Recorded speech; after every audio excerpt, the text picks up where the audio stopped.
Savais-tu que tu pouvais économiser beaucoup d'énergie en lavant ton linge, simplement en évitant de commettre ces 6 erreurs à l'avenir? Tu découvriras dans cette courte vidéo à quel point c'est simple et pourquoi tu dois absolument essayer.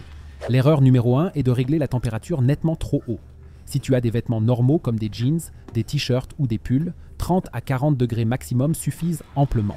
En effet, plus la température que tu choisis est élevée, plus les coûts énergétiques sont élevés. Tu risques donc de tomber dans un piège financier. Tu n'auras pratiquement jamais besoin des 90 degrés et tu peux utiliser les 60 degrés pour les serviettes ou les vêtements vraiment très sales, le linge de bébé, mais aussi les sous-vêtements. Si tu veux économiser de l'argent, veille à ne pas laver à trop haute température. Si tu laves encore avec un prélavage, tu devrais y réfléchir à l'avenir, car là aussi, beaucoup d'énergie est gaspillée. Les machines à laver modernes actuelles nettoient parfaitement ton linge, même sans prélavage. Le prélavage peut être utile de temps en temps uniquement pour le linge très sale. Dans le cas contraire, essaie d'y renoncer.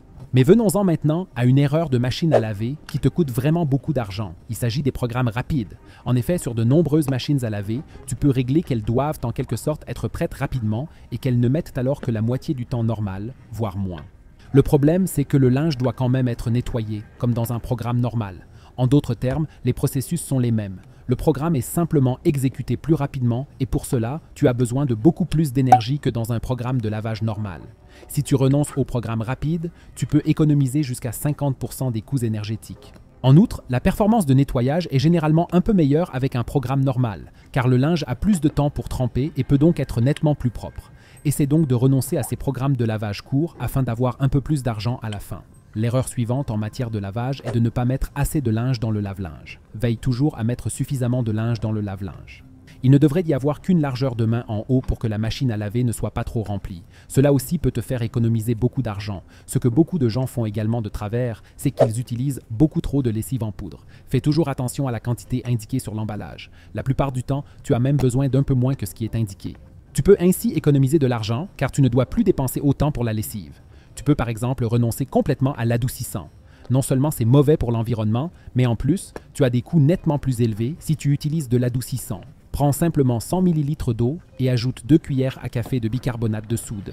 Mélange bien le tout et mets le tout dans la machine à laver. Si tu veux que l'odeur soit encore plus agréable, tu peux y ajouter quelques gouttes d'huile essentielle. Mets-le maintenant dans le compartiment où tu aurais normalement versé l'adoucissant et lave ton linge normalement. Tu économises ainsi beaucoup d'argent car tu n'as pas besoin d'utiliser d'adoucissant et ton linge est vraiment propre et sent bon. Enfin, la dernière astuce consiste à faire sécher ton linge normalement sur l'étendoir et à ne pas le mettre dans le sèche-linge. Toujours dans la mesure du possible, car cela aussi te permet bien sûr d'économiser pas mal d'énergie. Tu connais d'autres astuces? N'hésite pas à me les communiquer dans les commentaires ci-dessous. Et regarde aussi pourquoi tu devrais utiliser une pièce de monnaie dans ton évier. Pour cela, clique directement sur l'image que tu vois maintenant dans la vidéo.